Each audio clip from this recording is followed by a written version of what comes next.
everyone, welcome back to Wrench Racers. Today I'm going to be doing some reseal labor and my first test drive with the new brakes of the 64 Cadillac Coupe Deville, aka the Titanic. We call this thing the Titanic because it is a big black boat. And it is. But it's a real special video to me.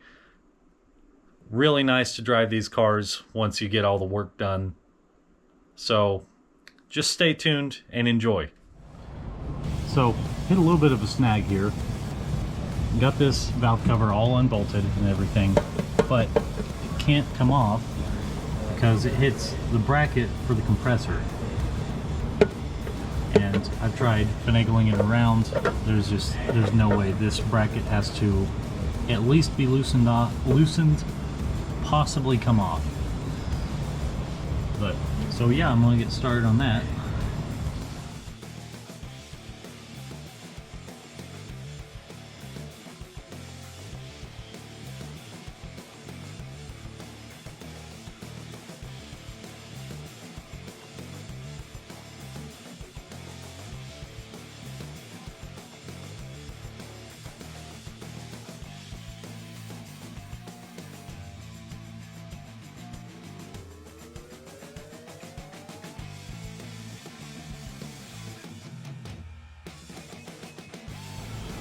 So I cleaned both of these valve covers off, and the driver's side one turned out pretty nice.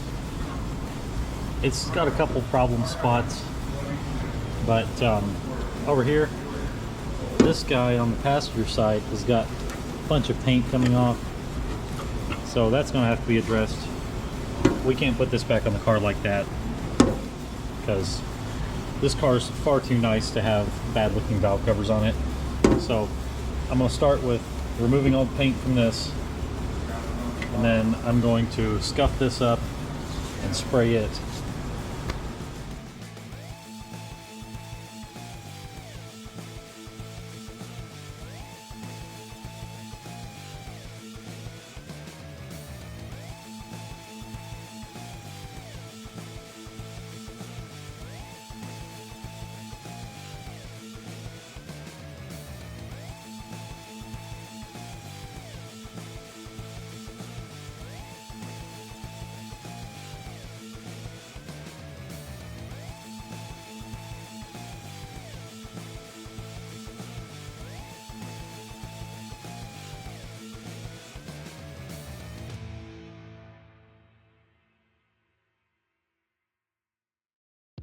Now, with as long as this car is and how heavy it is, especially how front heavy it is, I like to just support the rear end a little bit. This is something I'll do a lot on pickup trucks or anything that hangs really far off of the lift, just for safety.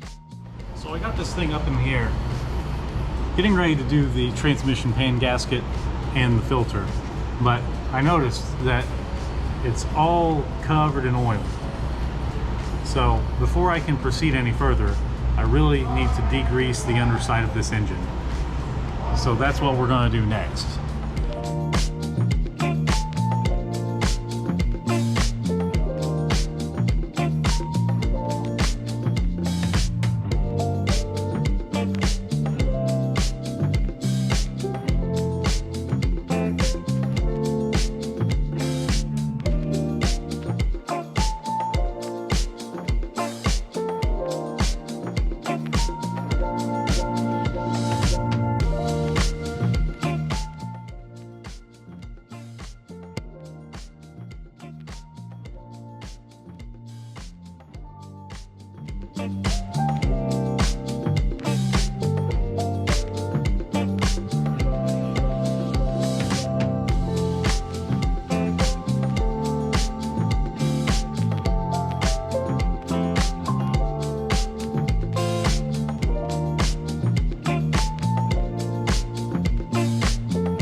You know, it really is a special moment when you finally get to take the maiden voyage in one of these long-term projects after you've put so much of your time, so much of your sweat, and so much of your blood into something like this.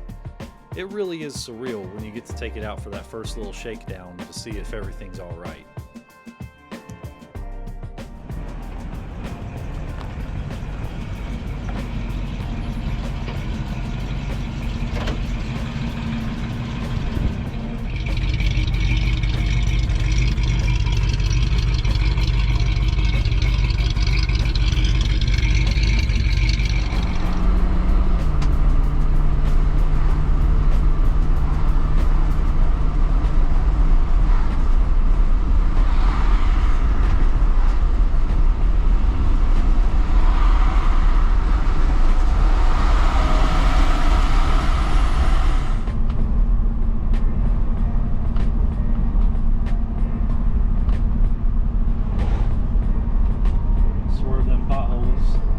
Swerve them potholes, man.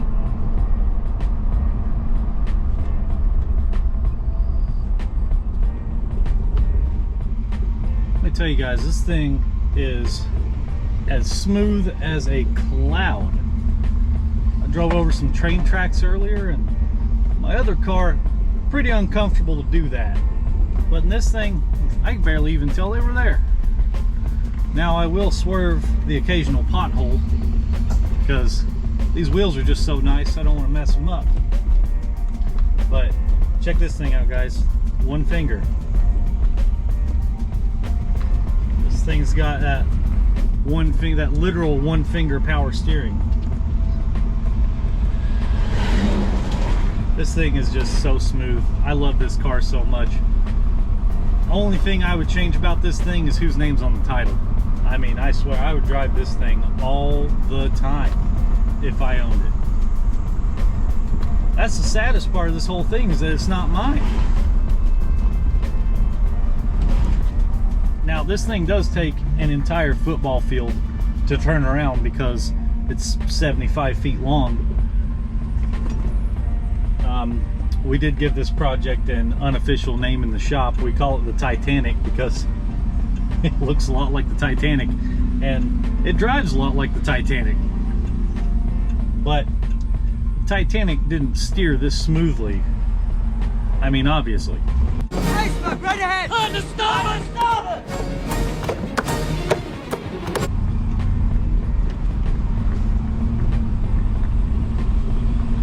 And for all factory steering components, this thing does really, really well. I mean, I didn't do anything to the steering on this car other than disconnect it to get the oil pan out and then bolt everything back together when I got done.